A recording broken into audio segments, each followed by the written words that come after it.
माँ, अपनी नई बहू को आशीर्वाद दो। रेशमा अपनी सास सविता के पैर छूने जाती है, मगर सविता पैर पटकते हुए पीछे हो जाती है। अरे जाओ जाओ, इतने छोटे और गरीब घर की बहू किसे चाहिए थी?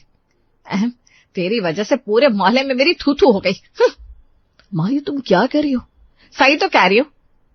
आखिर ये रेशमा क्या लाई है अपने झोपड़पट्टी वाले मायके से?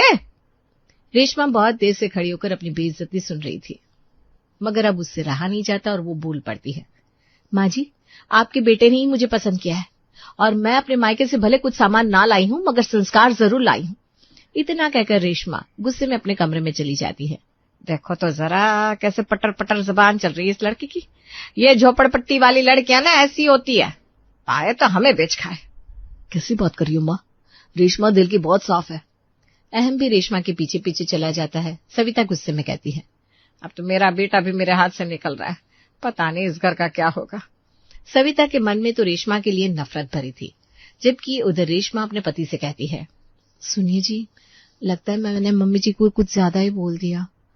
अरे तुम ज्यादा मत सोचो रेशमा, बाद में कुछ करके मम्मी को मना लेना, वो भी दिल की बुरी नहीं है। ठीक है, मैं कैसे भी उनका दिल जीत ही लूंगी। हाँ, लेकिन रेशमा को नहीं पता था उसकी सास के दूसरे ही इरादे थे। सविता अहम की मौसी और बुआओं से मिलने का प्लान बनाती है। अरे सविता, आखिर वो लड़की तेरे घर में बहू बनकर आ ही गई ना? हमने अहम को कितना समझाया था उससे शादी ना करे। हाँ, मगर ये अहम के सर पर तो प्यार का भूत सवार था। कैसी गरीब भिखारन को उठाकर घर ले आया और घर में घुसते ही उसका मुंह देखो तो लगता है जैसे कोई बाई है।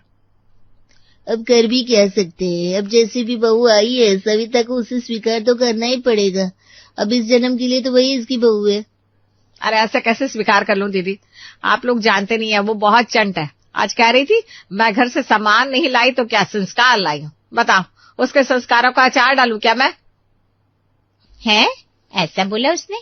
लो बताओ, ये तो बड़ी तेज निकली, पहले दिन ही जबान लड़ा रही है। और लोग कहते हैं कि गरीब घर की लड़कियां सीधी और शांत होती है। हाँ, सही कहा, ये तो बहुत तेज है।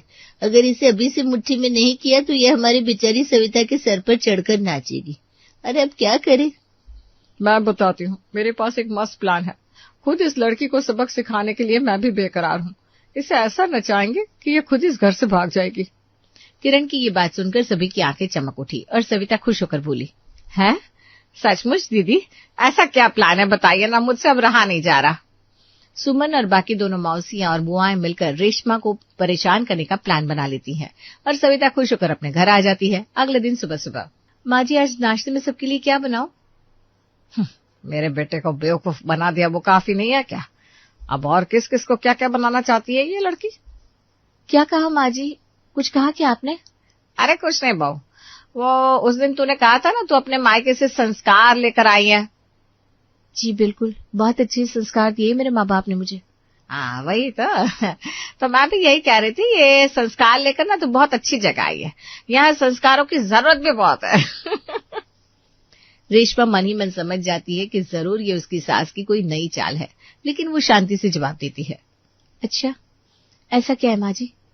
हाँ और नहीं तो क्या, अब देख हमारा इतना बड़ा परिवार है, तेरी दो दो मौसी सास है, किरण गुड्डी, और दो दो बुआ सास भी है, सुमन और बिट्टू बुआ, और उनका कोई बेटा तो है नहीं, तो उन सबको भी ससुराल जैसा ही मानना पड़ेगा, है कि नहीं?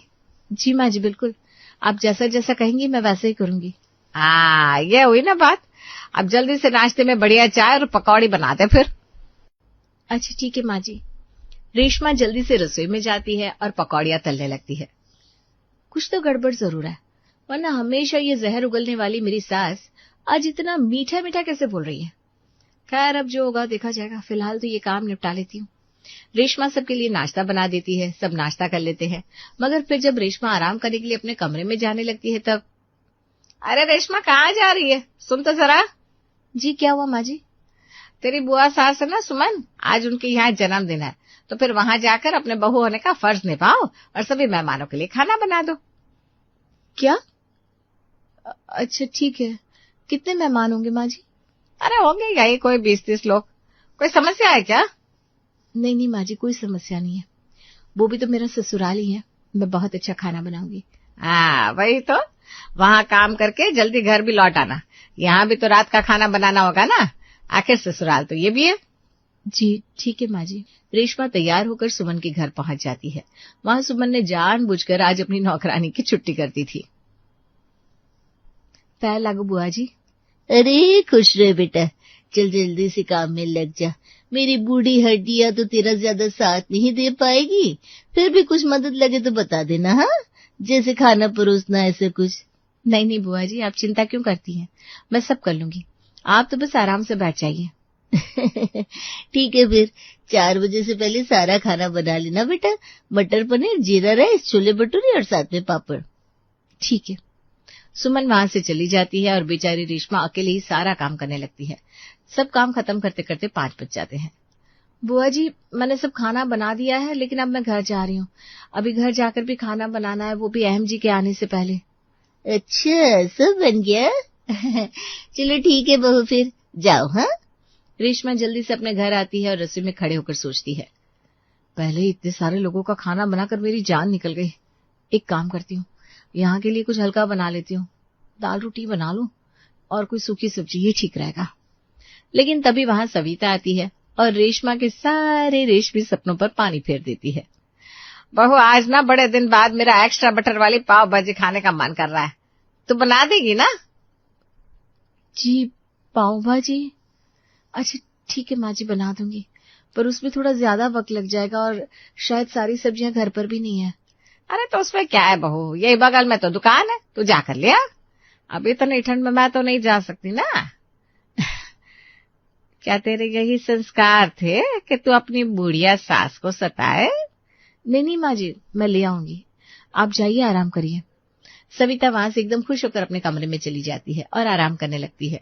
उसने जानबूझकर रेशमा को ऐसी चीज बनाने को बोला जिसका न तो सामान घर पर था और न ही उसे बनाना आसान था, लेकिन फिर भी बेचारी रेशमा पाव भाजी बना देती है। अरे रेशमा, आज खाना बनाने में कितना वक्त लगेगा, बड़ी भूख लग रही है।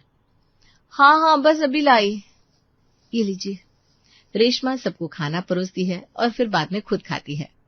ओह, आज तो बहुत बुरा थक गई, बेड पर लेटते ही सो जाऊंगी। लेकिन रेशमा को नहीं पता था, अब ये उसकी रोज की कहानी होने वाली है 2 दिन बाद। सुनिए जी, ये लीजिए, नाश्ता करिए। शुक्रिया। रेशमा, तुम भी साथ में बैठ जाओ ना नाश्ता करने के लिए। ठीक है। अरे नहीं नहीं बहू, आज सोमवार है, आज तो खाना नहीं खा सकती। क्या? क्यों माँ जी? अरे हमारे यहाँ औरतें इस महीने सोमवार का व्रत रखती है। वैसे तो हमेशा मैं रख लेती हूँ, पर अब मेरी उम्र देख, इस उम्र में मैं भूखी थोड़ी ना रह सकती हूँ, तो आज व्रत तू रख ले बेटा। अच्छा ठीक है माँ जी, अहम जी आप ही खाइए। अरे माँ, व्रत रखना इतना जरूरी है क्या? रेशमा ज्यादा देर भूखी नहीं रह सकती, उसे उल्टी लगने लगती है और कमजोरी भी। अच्छा, तो तू क्या चाहता है कमबख्त, इस उम्र में मैं व्रत रखूं? ठीक है भाई, मैं ही व्रत रख लेती हूँ, क्या करे, कलयुग की बहुएं जो ठहरी। नहीं माँ जी, इनको छोड़िए, मैं रख लूंगी व्रत। और फिर बेचारी रेशमा पूरा दिन भूखी प्यासी रहती है और काम करती है। रात में, ले बहू, अब तो ये गुड़ और दूध रोटी खा ले, इस व्रत के बाद में रात में ना यही खाया जाता है। शुक्रिया माँ जी, अभी तो यही बात है, लाइए। रेशमा खाने लगती है, लेकिन तभी सविता मुस्कुराते हुए कहती है, वैसे मैं तुझे एक बात बताना भूल गई बहू। क्या माँ जी? वो दरअसल तेरी मौसी सास है ना, गुड्डी मौसी, उनके यहाँ यही व्रत कल रखा जाता है, और वो भी तेरा ससुराल है, तो कल भी तुझे व्रत रहना पड़ेगा उनके घर जाकर। क्या, फिर से व्रत? हाँ बेटा, क्या करे, अब एक ससुराल होता तो बात अलग थी, लेकिन तेरे तो एक से ज्यादा ससुराल है ना। ठीक है माँ जी, जैसा आप कहे। बेचारी रेशमा फिर से हाँ बोल देती है, मगर वो जितना हाँ हाँ कर रही थी, उसकी सभी सासें मिलकर उसे 2 गुना उसे तंग कर रही थी। एक दिन तो सविता रेशमा को सुबह 3 बजे उठा देती है। बहू, बहू, जरा जल्दी उठ जा। जी माँ जी, बताइए क्या हुआ? सुबह के 3 बजे कौन सी आफत टूट पड़ी? अरे मैंने बताया था ना, तेरी बुआ सास बिट्टू के घर वाले आज तीर्थ यात्रा पर जा रहे हैं। हाँ, तो उनका क्या माँ जी, क्या हमें भी उनके साथ जाना है? अरे धत, हम क्यों जाएंगे? तो फिर आप मुझे इतनी जल्दी क्यों उठा रही हैं? अरे तू अपने बहू होने का फर्ज नहीं निभाएगी क्या? अभी हम लोग जा रहे होते हैं तो क्या तू सुबह सुबह उठकर रास्ते के लिए पूरी सब्जी और नाश्ता नहीं बनाती? क्या, नाश्ता बनाना है उनके लिए? हाँ, मैंने उनसे पूछ लिया है, वो 7 बजे निकलेंगे, तब तक तू जल्दी से नाश्ता बना दे, फिर मैं अहम से भिजवा दूंगी। अच्छा ठीक है माँ जी। बेचारी रेशमा रसोई में जाती है और आधी नींद में पूरी सब्जी और नाश्ता बनाने लगती है। सब कुछ करते करते उसे 7 बज जाते हैं। ये लीजिए माँ जी, नाश्ते की टिफिन बॉक्स तैयार है। लाओ लाओ, अभी अहम जाएगा तो उसके हाथ भिजवा दूंगी। ठीक है माँ जी। इसी तरह से हर रोज सविता रेशमा को किसी न किसी के घर में काम में लगा देती। कभी बिट्टू बाव के घर खाना बनाना है, कभी त्योहार में गुड्डू मौसी के घर जाकर मेहमान नवाजी करवाओ। रेशमा की सभी सासें मिलकर उससे बहुत काम निकलवा रही थी। लेकिन एक दिन रेशमा गुस्से में सोचती है, बस अब बहुत हो गया। मैं सब जानती हूँ इन सब सासों की चाल।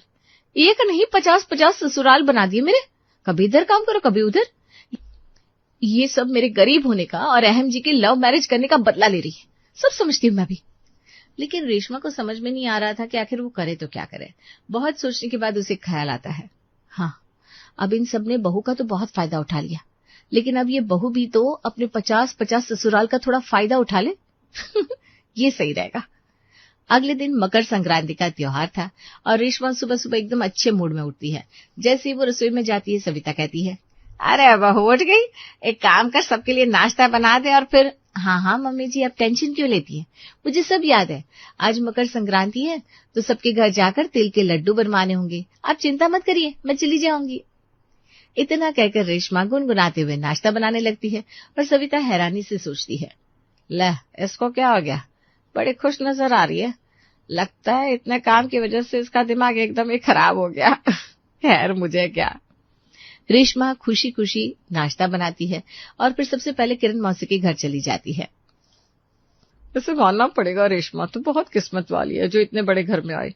ऊपर से तेरे इतने नए ससुराल, तुझे तो बहुत सुख मिल रहा होगा ना बेटा। हाँ हाँ मौसी जी, एकदम सही कहा। भाग्यशाली तो बहुत हूँ मैं। वैसे आपसे एक बात पूछूं? हाँ बिल्कुल पूछ लो बेटा। आप मुझे अपनी बहू तो मानती है ना, तभी आपने मुझसे घर का इतना काम कराया, वरना अगर मुझे पराया समझती तो इतना काम थोड़ी ना कराती, है कि नहीं? हाँ हाँ बहू बिल्कुल। ये कैसे सवाल हुआ, बिल्कुल बहू मानती हूँ। तो बुआ जी, कमर में ये जो तिजोरी की चाबियां लटकाई है ना आपने, ये जल्दी से मुझे दे दीजिए। आखिर सास के बाद ये सब बहू का ही तो होता है। अब कब तक आप ये सब मोह माया में फंसी रहेंगी? हाँ। रेशमा की बात सुनकर किरण एकदम हड़बड़ा जाती है। क्या? अच्छा ठीक है, मैं तेरी सास से बात करके देती हूँ फिर। हाँ हाँ आराम से, कोई जल्दी नहीं है। किरण के घर के बाद रेशमा सीधा गुड्डी मौसी के घर पहुंचती है और उनसे भी वही बात करती है। क्यों गुड्डी मौसी जी, आप तो मुझे बहू मानती है ना? हाँ बिल्कुल, मगर क्यों पूछ रही हो बहू? अरे बहुओं के हाथ में तो खानदानी पुश्तैनी कंगन अच्छे लगते हैं, जैसे ये आपने पहन रखे। लाइए ना, आज त्योहार के दिन ये मुझे पहना दीजिए ना। क्या? ये कंगन? क्या हुआ मौसी जी, नहीं देंगी? अरे सास लोग तो अक्सर खुश होकर बहू को ऐसे तोहफे दे ही देती, इसमें चौंकने वाली कोई बात थोड़ी ना है। अरे नहीं नहीं, सब तुम्हारा ही तो है बहू, ले लो। दिल पर पत्थर रखकर गुड्डी रेशम को वो कंगन देती है। फिर सुमन बुआ के घर। बुआ जी, फिर आपके घर बार बार आने जाने में आपकी बहू को बहुत तकलीफ होती है, क्यों ना आप मुझे एक इलेक्ट्रिक स्कूटर दिला दो, फिर मैं चट से यहाँ जाया करूंगी और आपका सारा काम भी कर दिया करूंगी फटाफट। क्या? अच्छा, मैं सोच के बताती हूँ। हाँ जल्दी सोच लेना बुआ जी, हो सके तो अगली बार बुलाने से पहले ही सोच लेना, क्योंकि मेरी मेहनत बच जाएगी और फिर मैं और ज्यादा ताकत से आपके घर के काम कर पाऊंगी, है कि नहीं?